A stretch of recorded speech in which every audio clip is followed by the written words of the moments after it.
Some things in American life just feel like they've always been there. Unshakable. Constant. The Grand Ole Opry is one of them. Its story is written in the notes of a million songs and in the voices of the legends who've graced its stage. For nearly a century, it has been the heart of country music, a living, breathing cathedral of sound and tradition. And for most of its existence, through decades of sweeping change and seismic shifts in culture, one voice, one presence, has remained a constant pillar within its hallowed walls. A woman who is more than just a member, but a part of its very foundation. She's seen legends rise and fall. She's witnessed the revolution of a genre from the inside out. She has performed on its stage more times than anyone in history. Her name is Jeannie Seely. And for all the songs she's sung and all the interviews she's given, there are moments, feelings, and truths she has held onto, stories from behind the curtain that have gone untold. At 90 years old, with a perspective sharpened by a lifetime of experience, she is finally ready to share them. For over 60 years, the Grand Ole Opry has had one constant voice, one woman who has seen it all. But there are stories she's never told, until now, before she was Miss Country Soul, before the Grammy Awards and the thousands of nights on the Opry stage. She was Marilyn Jean Seely, born July 6, 1940, the youngest of 4 children in Titusville, Pennsylvania. Her world was a study in contrasts. Her father, Leo, was a man of the earth and of industry, working long hours on the family farm and at the local steel mill. But on the weekends, he transformed, trading the grit of the mill for the rhythm of a banjo, calling square dances and filling the rural nights with music. Her mother, Irene, was the home's steady heartbeat, a woman who hummed melodies into the very walls of their 2-story farmhouse, often singing with her youngest daughter as they baked bread together on Saturday mornings. This was life on a dirt road outside of Townville, a community so small it was barely a whisper on the map. It was a place and a time where community was currency. Neighbors didn't just live near each other, they lived with each other. I grew up in a time when all the neighbors gathered together to help each other get the hay in and that kind of thing, Jeannie recalls. It seemed like everybody back in the country played guitars and fiddles, and when we got together there was always pickin' and singin'. It wasn't a performance, it was just breathing. Music was the air. You didn't think about it, you just took it in. It was the sound of her father's banjo, her mother's voice in the kitchen, the fiddles when everyone came over. It was the sound of being alive. And every Saturday night, another sound would fill that farmhouse, traveling hundreds of miles through the air to a big Philco console radio. It was the sound of WSM 650 from Nashville, Tennessee. It was the sound of the Grand Ole Opry. Jeannie's mother recalled that by the age of 4, her daughter was already able to stretch up, turn the dial to that magic number, and keep it there. While her parents played cards at a neighbor's house, Jeannie would sit in the family Ford, eating popcorn and drinking soda, the radio her portal to another universe. That universe felt a million miles away from rural Pennsylvania, and in some ways, it was. In high school, Jeannie was an honors student and a cheerleader, but she was also the girl who loved a kind of music that wasn't considered cool or sophisticated. Back then a lot of people made fun of me because I sang country, she said. In those days calling somebody country was actually a put-down. Some of the locals, the more traditional folks, didn't even think it was proper for a young woman to be singing with a band at dances. There was a sense that it just wasn't something a nice girl did. But it was already in her blood. It was too late. By age 11, she was performing on the local radio station in Meadville. By 16, she was on television in Erie. She was honing her craft in Elks Clubs and American Legions, small stages that felt like empires.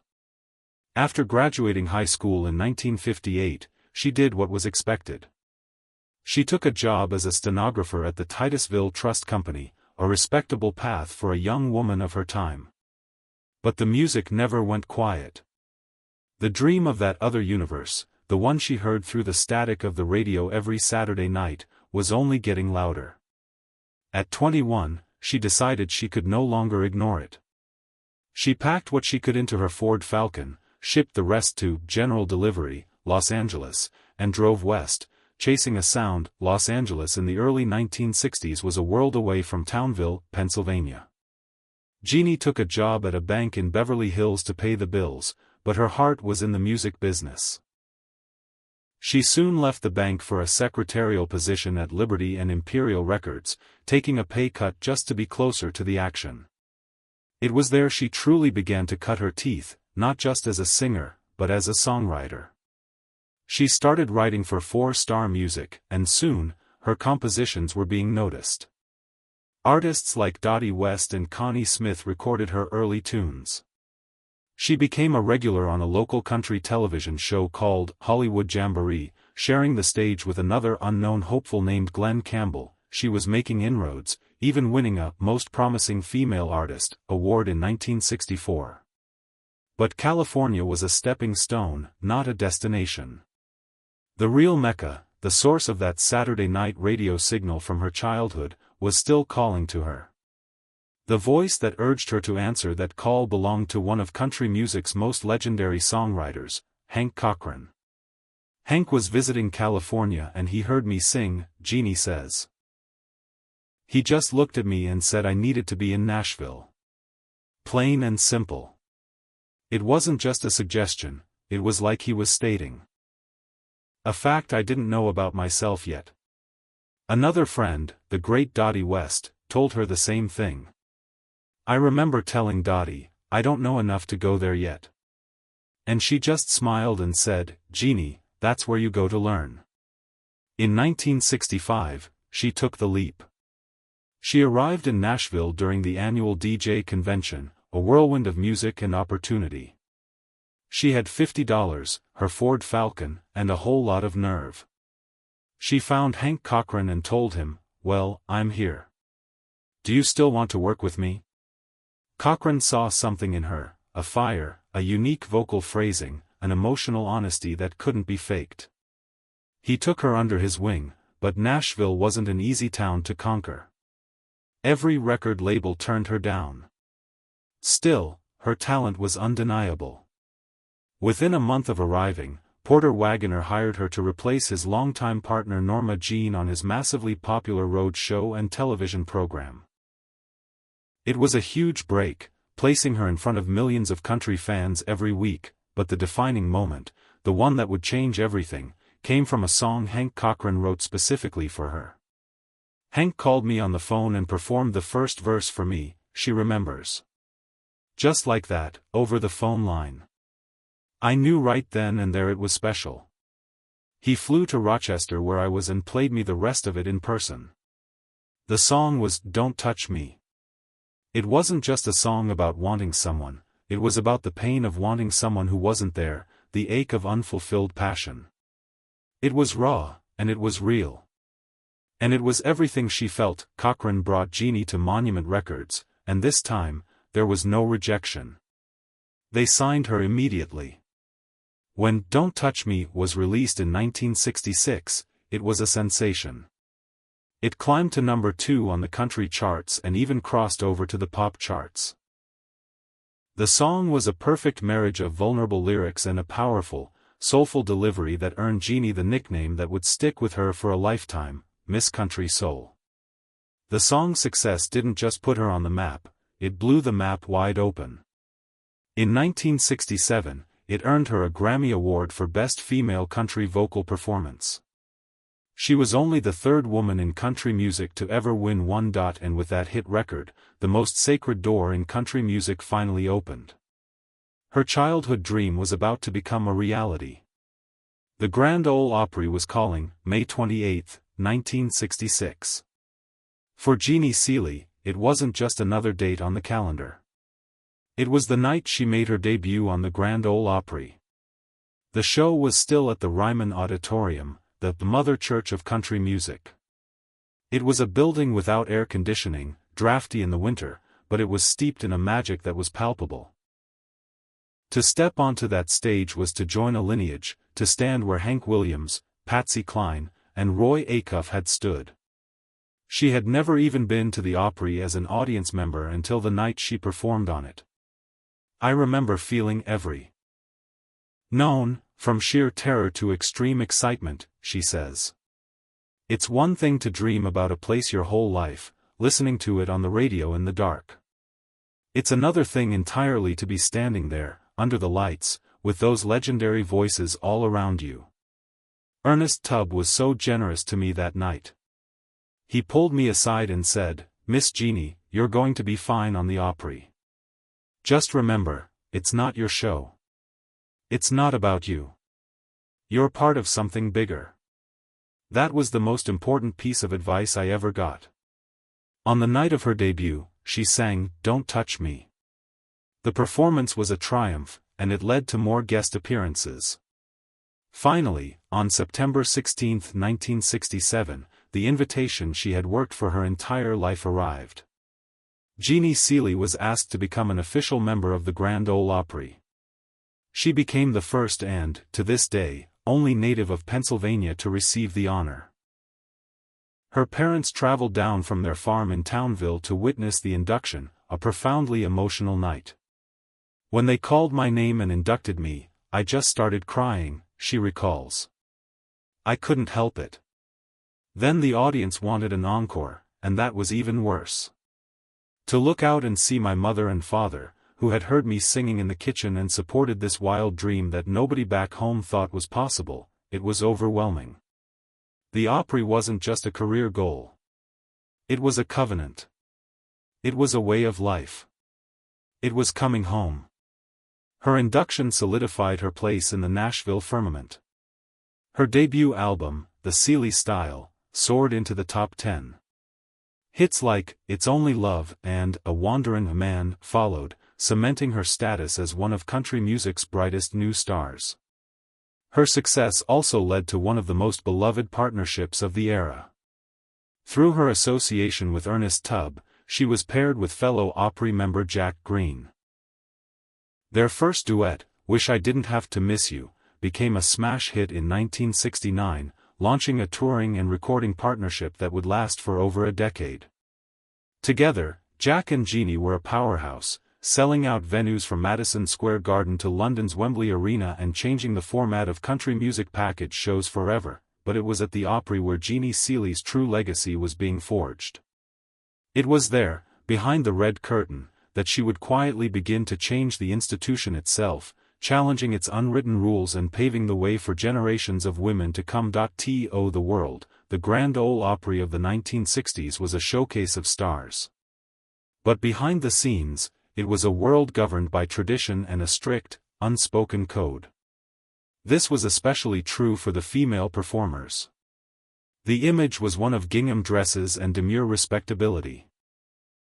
It was a calico curtain, and Jeannie Seely, fresh from California and imbued with a modern sensibility, was about to tear a hole right through it. The flashpoint was a piece of clothing that, to Jeannie, was simply fashionable, but to the Opry establishment, was practically an act of rebellion, a miniskirt. "I honestly didn't think anything of it," she laughs. "I had just moved from California, and this is what we were all wearing. I wore one for my first appearance, and nobody said a word. But then I wore another one. And that's when I got the call to the principal's office, you could say." The principal was Ott Devine, the long-serving and formidable manager of the Grand Ole Opry. He summoned Jeannie to his office to lay down the law. He said to me, "Honey, you're not allowed to wear a miniskirt on the Opry." I was stunned. I truly thought he was joking at first. I told him I'd never heard of such a rule. But he was serious. So, a little bit of that Pennsylvania stubbornness came out in me. I looked at him and said, "Okay, this is what America is wearing. I'll make you a deal. I won't wear a miniskirt in the back door if you don't let anybody wear one in the front door." He knew he couldn't police the audience's attire. He just kind of looked at me and said, "Well, okay then." And that was that. It sounds like a small victory now, but at the time, it was a seismic shift. Jeannie Seely's simple act of defiance broke the calico curtain. She was the first woman to wear a miniskirt on the Opry stage, but she didn't stop there. She introduced go-go boots, pantsuits, and even denim jeans to the Opry stage, modernizing the image of a female country star and giving the women who followed her the freedom to choose their own style. Her trailblazing spirit wasn't confined to fashion. For decades, hosting segments of the Grand Ole Opry had been a role reserved exclusively for the male stars. It was an unwritten rule, another barrier for women. Jeannie saw it not just as an inequality, but as bad business. It wasn't just about me, she explains. It was for all of us. It was for the show. There weren't that many women in the cast when I first came here. You had the greats like Loretta, Jean Shepherd, Wilma Lee Cooper, Connie Smith. But by only having men host, it made it look like we weren't as important to the show. You're ignoring half the people in the audience, half the people buying tickets and records. She began to fight for the right for women to host. It was a quiet but persistent campaign. Her chance came unexpectedly one night, January 19, 1985. A rare Nashville snowstorm had stranded the scheduled host, Del Reeves. Management needed a replacement, and fast. They turned to Jeannie. She stepped up to the microphone and hosted the segment flawlessly.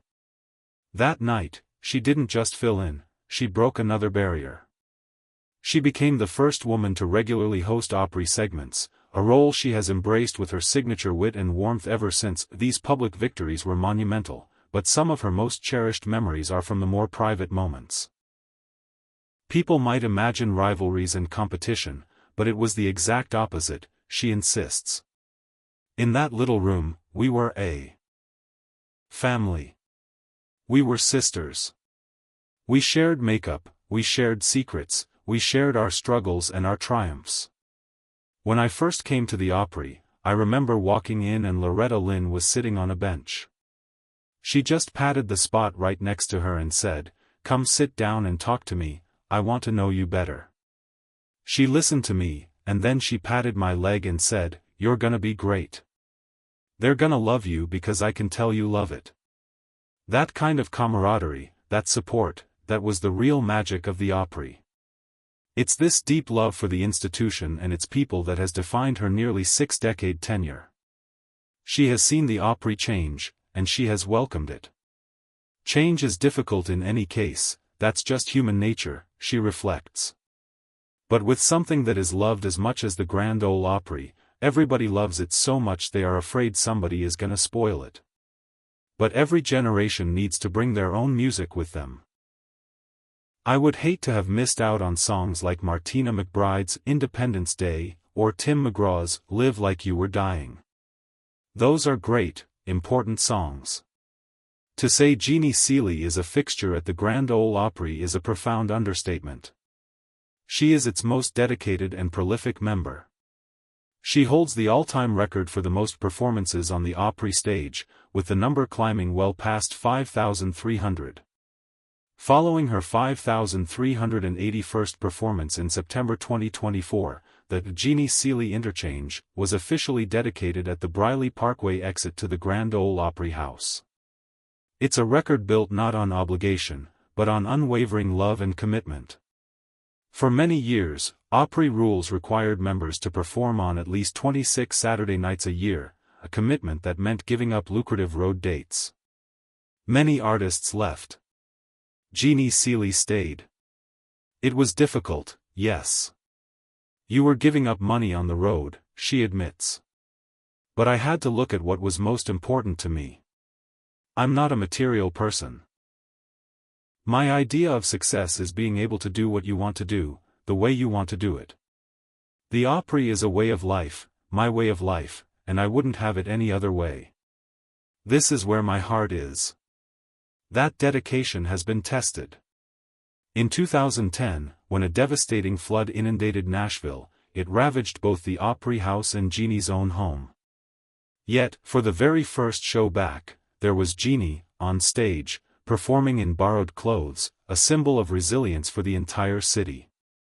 Dan Rogers, the Opry's executive producer, has said, I believe I speak for staff members past and present, for her fellow Opry members, and for Opry fans around the globe when I say thank you to her for her incredibly impressive dedication to the show.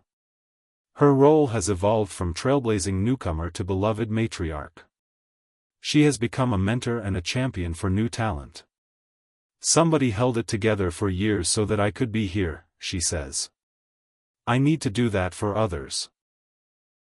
I always champion the young people because I realize that's the future of this music that I love so much.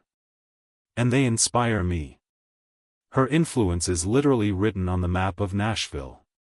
She has a star on the Music City Walk of Fame, an honorary doctorate of arts from Lincoln Memorial University, and the CMA's prestigious Joe Talbot Award. But for all the accolades, the truest measure of her legacy is in the reverence of her peers. She is a living bridge, connecting the Opry's storied past to its vibrant future. I got to Nashville in time to meet my heroes, get to know them, and work with them, she says. I've been lucky enough to stay here and watch their children grow up and see their dreams come true. Now, I see a new generation coming up. I'm enjoying 3 generations in our industry, and that's a good place to be. Jeannie Seeley's story is a testament to talent, tenacity, and a deep love for the heart of country music. If her story of breaking barriers has inspired you, let us know in the comments which Opry legend's untold story you'd like to hear next. And for more deep dives into the icons who shaped country music, make sure you subscribe. 90 years. It's a lifetime rich with music, laughter, and a quiet strength that reshaped an American institution. From the girl tuning her radio in the dark to the woman who has stepped into the circle more than 5,000 times, Jeannie Seeley's journey is one of incredible perseverance. She has been a trailblazer, a hitmaker, and a mentor. But above all, she has been the Grand Ole Opry's most faithful daughter, its most constant voice, and its enduring heart. As she looks back on a life lived in song, her perspective is one of profound gratitude. This life has been beyond my wildest dreams, she says. I feel so blessed to be a part of this Opry family. This stage, this building, these people, it has been my life for more than 50 years. I didn't come here all those years ago to impress anybody. I came here to entertain. And I hope I still can. As the lights dim and the familiar notes of a classic country song begin to play, one thing is certain. She absolutely can.